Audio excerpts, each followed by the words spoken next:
तो question number 15 से start करते हैं। 15 पे आपको क्या दिया हुआ है परम्यूटेशन का, देखिए। How many odd number less than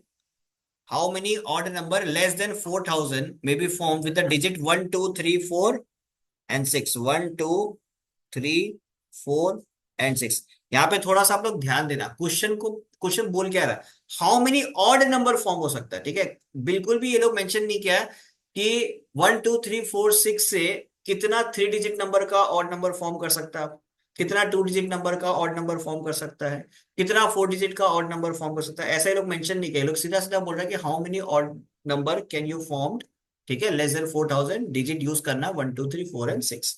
तो यहाँ पे सिनेरियो पहले आप समझो, आपके पास क्या क्या हो सकता है। 1 डिजिट नंबर हो सकता है, ठीक है। 1 डिजिट नंबर का अगर आप बात करोगे, और वो भी आपका होना चाहिए, क्या ऑड बोला इवन बोला बे, ऑड बोला है, हाँ ठीक है। तो ऑड के रेस्पेक्ट में 1 डिजिट पे तो दो ही नंबर आता है, 1 और 3।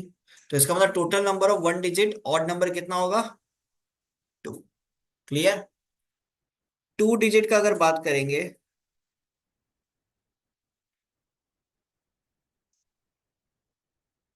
कितना हो सकता है,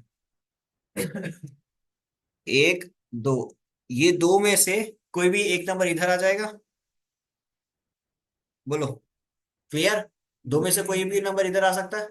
कोई भी एक नंबर अगर इधर आ गया तो आगे कितना नंबर बचेगा, 1 2 3। 1 मिनट। अच्छा, विदाउट रिपीटेशन विथ रिपीटेशन कुछ बोला नहीं है ना लोग। Can be repeated. Can be repeated, बस काम हो गया। मतलब रिपीट आप कर सकते हो। तो देखो, आगे आपके पास 1 और 3 में कोई कोई भी दो नंबर है, दो में से कोई एक आ जाएगा तो ये बन जाएगा ऑड नंबर, पहले इसको फिक्स कर दो, ठीक है।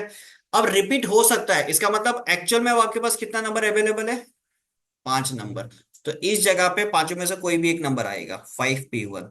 तो 5 × 2 कितना हो गया, 10। आया बात समझ में। 3 डिजिट नंबर अगर बनाना हो, क्या होगा, 1 2 3। इधर तो 2P1 होगा, और आगे कितना होगा, 5P1। 5P1, देखो 5P1 5P1 क्यों लिख रहा है, बिकॉज आपका डिजिट्स रिपीट हो सकता है, ठीक है ना। तो 5 × 5 × 2, 5 5 जा 25, 25 × 2 50। क्लियर। 4 डिजिट नंबर, अब 4 डिजिट नंबर पे भी आपको थोड़ा सा ध्यान रखना पड़ेगा। एक तो ऑड होना पड़ेगा,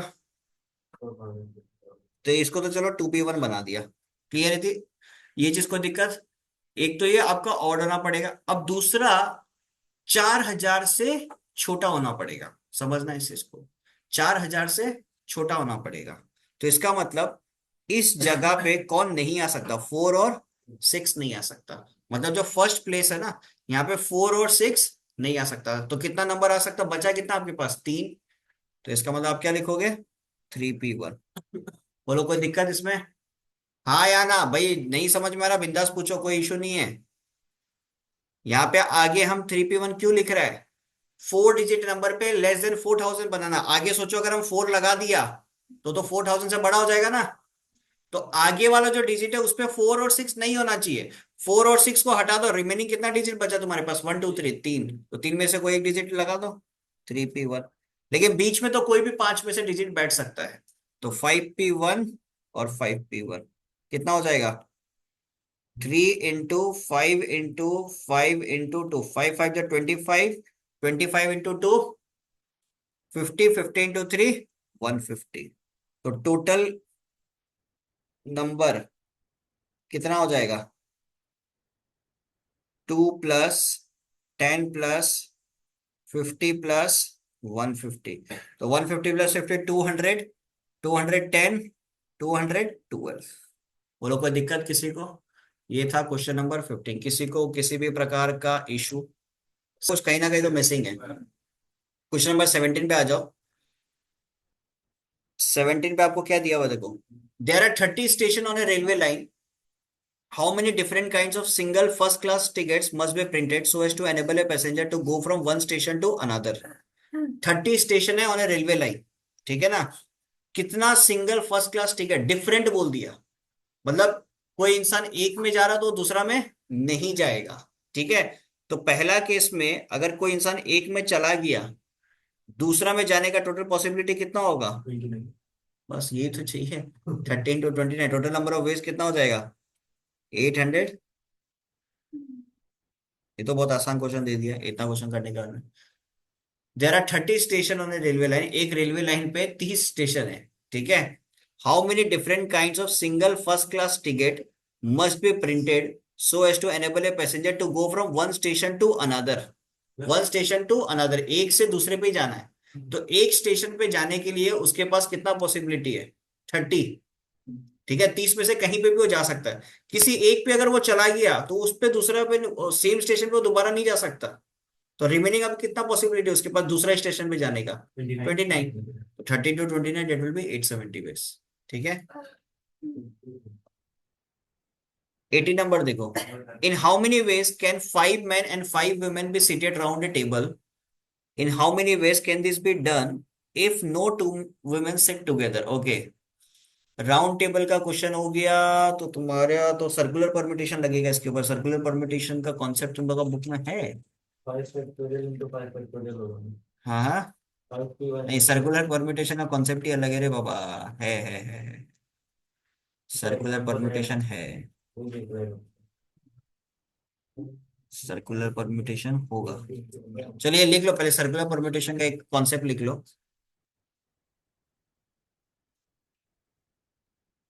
नॉर्मली क्या होता है, हर बोर्ड पे सर्कुलर परम्यूटेशन हटा देता है। सीबीएसई आईएससी बोर्ड सब में सर्कुलर परम्यूटेशन हटा देता है। बट कौन बोला?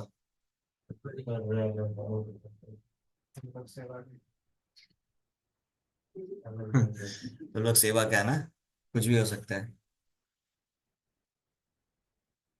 सर्कुलर परम्यूटेशन में टोटल नंबर ऑफ परम्यूटेशन आप लोग निकालते हो n-1 फैक्टोरियल की मदद से, ठीक है। टोटल नंबर ऑफ परम्यूटेशन, ठीक है। अब मान लो तुम्हारे पास यहाँ पे चार लोग हैं, ए बी सी डी। अब इनको अगर जैसे तुम राउंड टेबल पे बिठाते हो तो इनका अरेंजमेंट एक जैसा ही लगता है देखने में, तुम क्योंकि उसको घुमा सकते हो, ठीक है। तो सर्कुलर परम्यूटेशन में हमेशा याद रखना जितना अरेंजमेंट्स होगा उसमें से एक, जैसे टोटल नंबर ऑफ लोग कितना है यहाँ पे 4, तो टोटल नंबर ऑफ अरेंजमेंट कितना होगा? 4 में से एक माइनस कर दो, 3, 3 फैक्टोरियल अरेंजमेंट्स होगा, ठीक है। अब इसमें एक केस लिखो।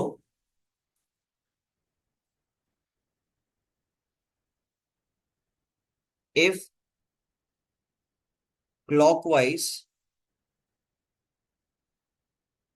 और anti clockwise arrangements, if clockwise or anti-clockwise arrangements are not different,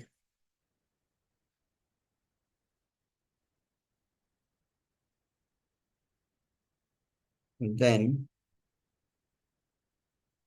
number of circular permutation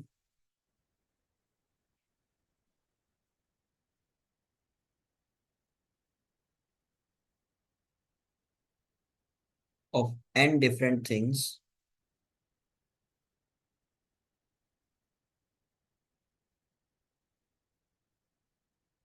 will be n-1 factorial divided by 2।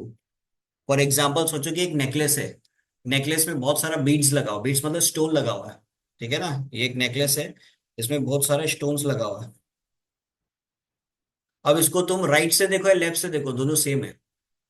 आया बात समझ में? या तुम सोचो एक गार्लिन फ्लावर है, मतलब एक माला, गेंदा का फूल का माला समझो, उसको राइट से देखो या लेफ्ट से देखो, दोनों तरफ से तुम्हारे पास सिनेरियो क्या है? सेम है। तो वहां पे टोटल नंबर ऑफ अरेंजमेंट क्या होगा? n-1 फैक्टोरियल डिवाइडेड बाई, ठीक है।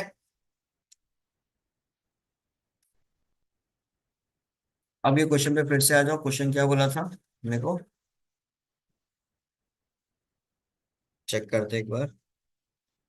In how many ways can 5 men and 5 women, ठीक है, in how many ways can 5 men and 5 women be seated in a round table. Round table मतलब circular permutation का question है। ये बात समझ में आ रहा है? ठीक है। 5 men एंड 5 women को आपको बिठाना है, ठीक है, ग्राउंड टेबल पे। तो टोटल नंबर ऑफ अरेंजमेंट कितना हो जाएगा? 5 5 + 5 कितना होता है? 10। टोटल 10 लोग हो गया, 10 में से एक माइनस कर दो, 9 फैक्टोरियल। ठीक है। टोटल नंबर ऑफ वेज कितना हो जाएगा? 5 + 5, ये हो गया 10। तो 10 में से एक गया, 9 फैक्टोरियल। आंसर चेक कर लो, यही है। ठीक है। फिर दूसरा क्या, ये क्वेश्चन में आप क्या बोल रहा है? In how many ways can this be done if no two women sit together, if no two women sit together. ठीक है, थोड़ा इंग्लिश में थोड़ा सा ऊपर नीचे है, उपाय नहीं है। देखो, ये लोग बेसिकली ये बोलना चाह रहा है, ये लोग इस तरीके से बोलना चाह रहा है कि मैन और वुमेन अल्टरनेटली बेटर है। समझ में आ रहा है? Man, women, man, women, man, women, फिर मैन, फिर वुमेन। कितना हो गया? 1 2 3 4,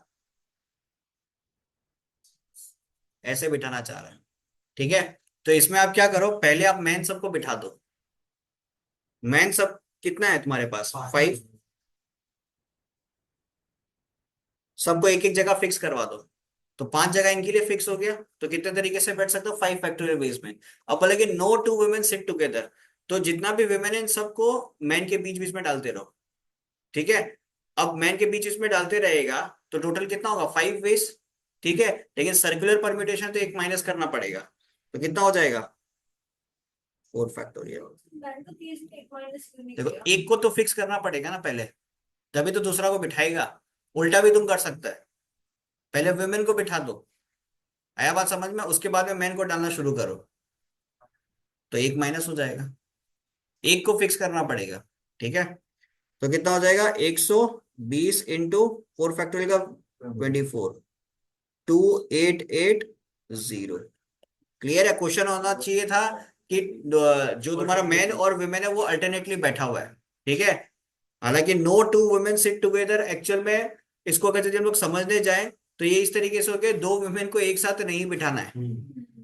ठीक है ना? बाकी लोग तो इधर उधर बैठ सकता है, कोई दो वुमेन एक साथ नहीं होना चाहिए। बाकी लोग तो इधर उधर बैठ सकता है, साथ में बैठ सकता है, कोई दिक्कत नहीं है। ठीक है। तो इंटरप्रिटेशन ऑफ क्वेश्चन थोड़ा सा ऊपर नीचे है।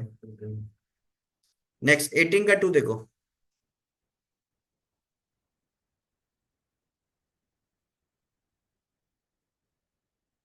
18 का सेकंड पार्ट में क्या दिया हुआ है? In how many ways can 4 boys and 3 girls be arranged around a round table if all the 3 girls want to sit together? और दूसरा है never sit together। ठीक है। 4 boys and 3 boys be arranged round a table। ठीक है। अब इसमें पहला सवाल ये लोग बोल रहा है, एक काम करो, पहले तो आप टोटल नंबर ऑफ वेज निकाल लो इसमें। 1 2 3 4 5 6 7 लोग हैं। ठीक है ना? तो टोटल नंबर ऑफ वेज कितना हो जाएगा? टोटल नंबर ऑफ वेज आपके लिए हो जाएगा, 7 लोग हैं, 7 - 1 6, 6 फैक्टोरियल। ये हो गया टोटल नंबर ऑफ वेज। अब इसमें एक काम करो, बोलता है कि पहले if all the 3 girls want to sit together, girl, girl, girl, इन सबको एक साथ बिठा दो। बिठा दिया? क्लियर ये चीज? अब ऑटोमेटिकली बॉयज भी क्या हो गया? एक साथ बैठ गया। 2 3 4। ठीक है। अब देखो, ये जो गर्ल गर्ल गर्ल एक साथ बैठा, ये ग्रुप बन गया। ये तो पूरा का पूरा एक ग्रुप बना ना। तो 1 2 3 4, ये पूरा ग्रुप एक, 5। तो सर्कुलर परम्यूटेशन करेगा तो 5 में से एक गया, कितना बचा? 4 फैक्टोरियल। बात समझ में आ रहा है? अभी जो गर्ल का गैंग है, ये लोग अपने में तो जगह अदला बदली कर सकता है। कितने तरीके से कर सकता है? 3 फैक्टोरियल बेस में। आया बात समझ में? फिर से बता, देखो इसका जो कहानी है वो आप लोग लिख लेना। ठीक है ना? जो आपको सेंटेंस में लिखना है वो देख लेना आप लोग। ठीक है, बट सिनेरियो समझो। आप लोग को बोला कि three girls want to sit together, तो ये तीन गर्ल को आप एक साथ बिठा दो, कोई इशू नहीं है, ठीक है। बाकी रिमेनिंग जगह पे बॉयज को बिठा दो। अब टोटल नंबर ऑफ अरेंजमेंट कितना हो सकता है, एक दो तीन चार, और ये गर्ल का पूरा gang as a single group, तो पांच हो गया। सर्कुलर परमिटेशन करा तो एक माइनस करना पड़ेगा, 5 - 1 4, देख लो 4 फैक्टोरियल। क्लियर। लेकिन ये गर्ल जो है ये अपने इंटरनल अरेंजमेंट तो कर सकता है, एक दूसरा का जगह ले सकता है, तो कितने तरीके से कर पाएगा, 3 फैक्टोरियल बेस में। क्लियर। दूसरा क्वेश्चन क्या पूछा है, नेवर सिट टुगेदर। तो नेवर सिट टुगेदर का सिनेरियो क्या होगा, टोटल नंबर ऑफ वेज में से माइनस कर दो ऑलवेज सिट टुगेदर को। हाँ, आया बात समझ में, क्लियर ये चीज, कोई दिक्कत इसमें, चेक कर लो एक बार। तो यहां पे आपका समाप्त हुआ परम्यूटेशन वाला पोर्शन, परम्यूटेशन आपका यहाँ पे समाप्त हो गया, कोई दिक्कत। सो नेक्स्ट स्टार्ट करते हैं कॉम्बिनेशन के साथ। कॉम्बिनेशन का मतलब ऑलरेडी मैंने बता दिया था जब स्टार्ट किया था, क्या होता है कॉम्बिनेशन का मतलब, सिलेक्शन। आपको n नंबर ऑफ थिंग्स दिया रहेगा, उसमें से r नंबर ऑफ थिंग्स को सिलेक्ट करना है, लेकिन परम्यूटेशन में सिलेक्शन और अरेंजमेंट दोनों होता है, कॉम्बिनेशन में सिर्फ और सिर्फ सिलेक्शन होता है, ठीक है ना। जैसे कि 10 लोग हैं, 10 में से मेरे को 2 लोगों को पार्टी पे लेके जाना, वो 2 लोगों को मैं सिलेक्ट करूंगा, वो मेरी इच्छा अनुसार मैं सिलेक्ट करूंगा, ठीक है। अब इसमें आपका फॉर्मूला क्या बनता था, एन सी आर का फॉर्मूला क्या बनता था, n factorial divided by r factorial into n - r factorial. Clear. अब इसमें कुछ प्रॉपर्टीज है, प्रॉपर्टीज क्या, बेसिक आप कोरोलरी मान लो, ठीक है, जो यूज आप डायरेक्टली कर सकते हो। जैसे कि पहला है N C N, N C N का वैल्यू होता है 1। कैसे 1, भाई n factorial divided by n factorial n - n 0 factorial. तो n फैक्टोरियल गया, 0 फैक्टोरियल का वैल्यू कितना होता है 1, that's why N C N is what 1। But N P N क्या होता है, एनसीएन तो 1 होता है, एनपीएन क्या होता है, एन फैक्टोरियल, ठीक है ना। नेक्स्ट नंबर 2, एनसीएन हो गया, एनसीआर और NCN - R both are same, ठीक है ना। NCR and NCN - R both are same. कैसे सेम, देखो आप 5C3 का वैल्यू निकालो और एक तरफ 5C2 का वैल्यू निकालो। आया बात समझ में, 5C3 करोगे तो क्या आएगा, 5 factorial divided by 3 factorial, 5 - 3 2 factorial. इधर क्या होगा, 5 फैक्टोरियल 2 फैक्टोरियल, 5 - 2 3 फैक्टर, देख लो दोनों सेम है, इसलिए हम लोग बोल सकते हैं NCR and NCN - R same चीज होता है, ठीक है। कोई दिक्कत इसके अंदर। नेक्स्ट, तीसरा चीज आप लिख सकते हो, NCR, very important, NCR plus NCR - 1 is equal to n+1 CR, ठीक है ना। फॉर एग्जाम्पल सोचो 5C आपके पास 3 है, दूसरा 5C 2 है, तो इसके लिए डायरेक्टली आप क्या लिख सकते हो, 6C 3। देखो NCR दोनों केस में आपका n क्या है, 5 5, एक R है, R एक में क्या है 3, और 3 - 1 एक में क्या हो गया 2। ये अगर होता है तो किसके बराबर होगा, n+1 CR के बराबर। n आपके लिए क्या था 5, 5 पे 1 ऐड करो, कितना होता है 6, r का वैल्यू कितना आपके पास 3, तो आंसर कितना लिख सकते हो 6C3। क्लियर है। इसका पूरा का पूरा प्रूफ अपन करेंगे जब अपन एक्सरसाइज स्टार्ट करेंगे, ठीक है ना, याद रखना। ये जो सिनेरियो आपके पास है इसका पूरा प्रूफ अपन करेंगे एक्सरसाइज जब स्टार्ट होगा अपना। क्लियर, एक्सरसाइज में इस टाइप का काफी सारा प्रूफ है, ठीक है। नेक्स्ट, नेक्स्ट आप ऐसे तो एक दो प्रॉपर्टी और है, बट आपका बुक में वैलिड नहीं है, छोड़ो यूज नहीं करेंगे फिर, ठीक है ना, बिकॉज फालतू का मार्क्स वार्क्स कट जाएगा।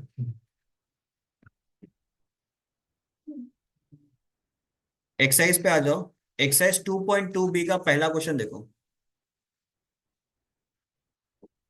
एक्सरसाइज 2.2 बी का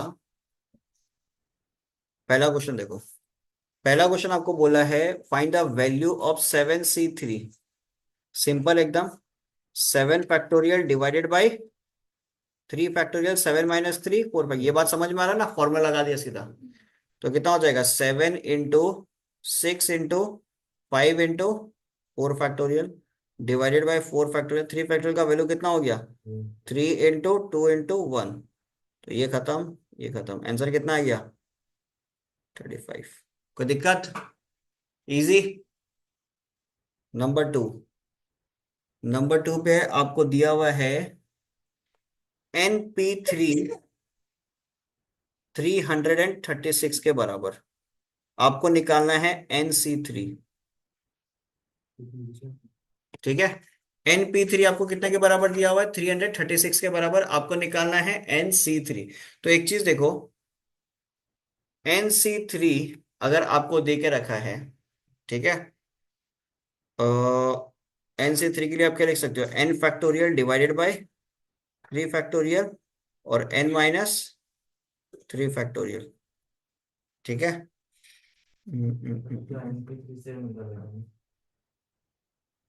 निकल गया आंसर। तुम एक चीज देखो, ये स्टार्टिंग में पढ़ाया था कि अगर आपके पास NCR है, NCR क्या होता है N factorial divided by N - R factorial into R factorial. NPR क्या होता है N factorial divided by N - R factorial. Clear? तो ये N factorial divided by N - R factorial क्या एक्चुअल में NPR ही तो है ना। तो यहाँ पे N factorial divided by N - 3 factorial का वैल्यू कितना है 336। तो 336 डिवाइडेड बाय 3 फैक्टोरियल। तो 336 3 फैक्टोरियल का वैल्यू कितना होता है 6। तो इसको डिवाइड कर दो 5 टाइम्स और 36 6 टाइम्स, आंसर कितना आ गया 56। क्लियर? आया बात समझ में? गधी,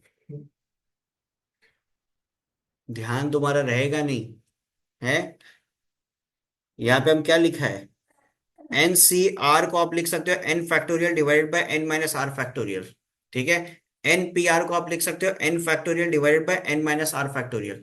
अब एक चीज बताओ, ये N factorial divided by N - R factorial क्या है NPR ही तो है। तो अपन लिख सकते हैं ना NCR is equal to NPR by R factorial. तो NC3 के लिए आप लिख सकते हो ना NP3/3 फैक्टोरियल। वही तो लिखा है। और कुछ सुनना चाहता है? Next number 3। 12C8 plus 12C7। अब इसको अलग अलग सॉल्व करोगे, इससे अच्छा आप इसको एक ही सॉल्व कर लो। कैसे? ये साफ साफ दिखाई दे रहा है आपको NCR plus NC N - R, sorry R-1। अभी अभी प्रॉपर्टी पढ़ा था ना, ये रहा NCR प्लस NCR-1। इसके जगह क्या लिख सकते हो N+1CR। ठीक है। सिमिलरली 12C8 प्लस 12C7, तो 12 पे एक ऐड कर दो 13C8। बट जब भी आप ये लिखोगे आप प्रॉपर्टी मेंशन कर देना। समझ में आया? आप लोग को प्रॉपर्टी मेंशन करना पड़ेगा। यहाँ पे लिख देना NCR plus NCR-1 is equal to N+1CR। Clear? Next देखो नंबर 4। नंबर 4 पे आपको दिया हुआ है 8C4 plus 2 times 8C3 plus 8 times 8C2 sorry. ठीक है ना। अब इधर देखो, इधर आप क्या कर सकते हो 8C4 प्लस ये 2 टाइम्स 8C3, इसको ऐसे लिख दें 8C3 प्लस 8C3। ऐसे लिखने में कोई दिक्कत है? Plus 8C2। अब इसको अलग अलग ग्रुप बना लो, ये एक ग्रुप, ये एक ग्रुप। ठीक है। तो 8C4 प्लस 8C3 इसके लिए क्या लिख सकते हो 9C4। 8C3 प्लस 8C2 के लिए क्या लिख सकते हो 9C3। अगेन इसके लिए क्या लिख सकते हो 9+1 10। ये बन जाएगा आपके लिए क्या 10C4। बोलो कोई दिक्कत? This is your required answer. कोई इशू यहां तक? क्लियर है सबका?